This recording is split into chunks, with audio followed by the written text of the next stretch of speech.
कि मांग कर खेबो मस्जिद में सोओ। इसका मतलब है कि मांग कर खाते होंगे और मस्जिद में सोते होंगे। ये बात स्पष्ट है, लेकिन जो आपत्तिजनक बातें हैं उस मानस में किसने जोड़ा मैं नहीं जानता हूँ। तो उसी आपत्तिजनक अंश को हटा करके न मानस को हो या और भी धर्म ग्रंथ हो, हम लोगों की मैंने संघ प्रमुख है मोहन भागवत जी, उसने कहा है कि आपत्तिजनक अंश है इसमें। आपने भी कहा लोगों ने, मैं तो कह ही रहा हूँ, मैं तो शुरू से।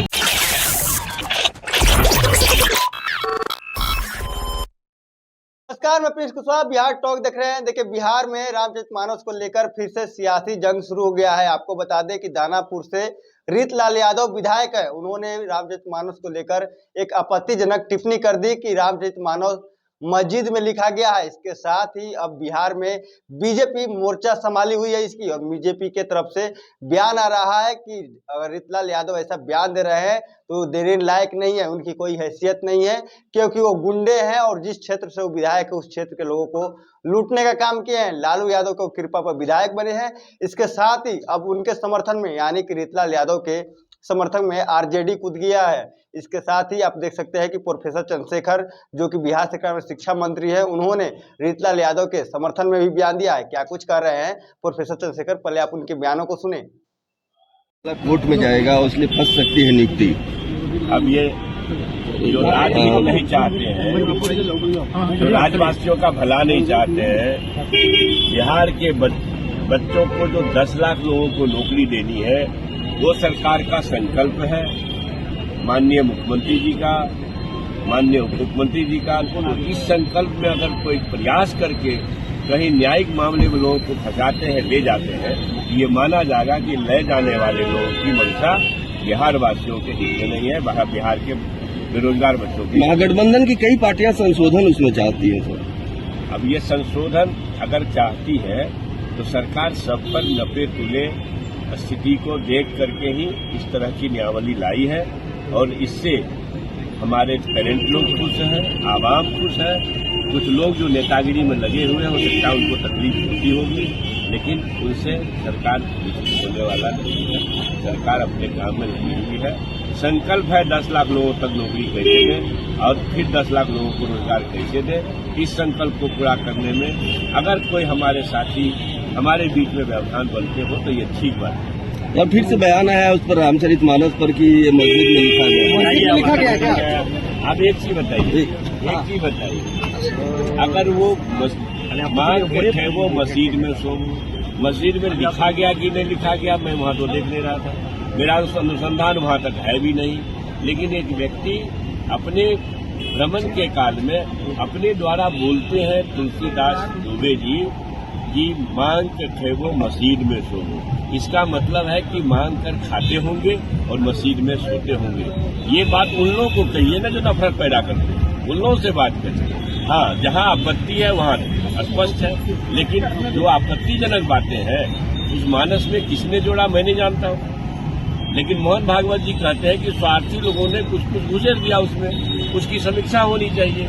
तो मोहन भागवत जी से सवाल करना चाहिए कि भाई आप तो हिंदूवाद के सबसे बड़े संगठन के प्रवर्तक हैं, और आप ये महसूस करते हैं कि जो इस तरह की धर्म ग्रंथें हैं जिसमें कुछ आपत्तिजनक अंश है, तो उसी आपत्तिजनक अंश को हटा करके न मानस को हो या और भी धर्म ग्रंथ हो, हम लोगों की वकालत है कि भाई जो आपत्तिजनक है, तो इसको डॉक्टर भैया ने भी कहा है, बाबा मानस को हो या और भी धर्म ग्रंथ हो, हम लोगों की वकालत है कि भाई जो आपत्तिजनक है, तो इसको डॉक्टर भैया ने भी कहा है, बाबा नागार्जुन ने भी कहा है, पंडित रामचंद्र शुक्ल ने भी कहा है कि भाई मानस में कुछ आपत्तिजनक अंश है। आपत्तिजनक अंश क्या है?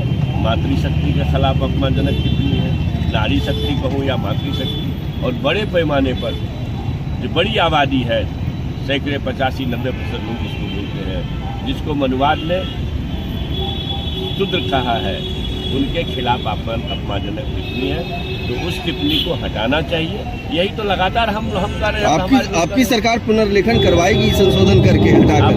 मैं बताऊं, मैं इसकी जिम्मेवारी लूंगा। मैं धर्म का विवेचना करता हूं। जो धर्म ग्रंथ के जो रक्षक है और धार्मिक मसले को ढंग से पेश करते हैं, उनकी जिम्मेवारी है। उन लोगों को ही भाई मैंने संघ प्रमुख है मोहन भागवत जी, उसने कहा है कि आपत्तिजनक अंश है इसमें। आपने भी कहा है? लोगों ने, मैं तो कह ही रहा हूँ, मैं तो शुरू से कह रहा हूँ, लेकिन उसका सपोर्ट, मेरी बात का सपोर्ट अगर मोहन भागवत जैसे कट्टर हिंदूवादी संगठन के लोग करते हैं, तो इसका मतलब जो भारत सरकार को संचालित कर रहे हैं, तो भारत सरकार की ये जिम्मेवारी है ना कि अगर आपत्तिजनक अंश आपको दिखता है, हम लोगों को तो दिखता है और मोहन भागवत जी को भी दिखता है, तो भाई उसको हटाइए। फिर मानस में बहुत अच्छी अच्छी बातें हैं, हजारों ऐसे दोहे श्लोक है, चौपाई है जो बहुत अच्छा है, जो दर्शन इसका पुनर्लेखन होना चाहिए। भैया ये बात मोहन भागवत जी से पूछिए और मोदी जी से, लेकिन आपत्तिजनक अंश रखना। तो आपने सुना साफ तौर पर प्रोफेसर चंद्रशेखर कहते नजर आ रहे हैं कि हमने तो देखा नहीं है कि रामचरितमानस कहाँ लिखा है, मेरा वहां तक शोध भी नहीं है, लेकिन वो तुलसीदास के एक चौपाई का कोट करते हैं और कहते हैं कि मांग के खैबो और मस्जिद में सोबो। इसके कारण उन्होंने कहा होगा शायद कि वो मस्जिद में लिखा गया है।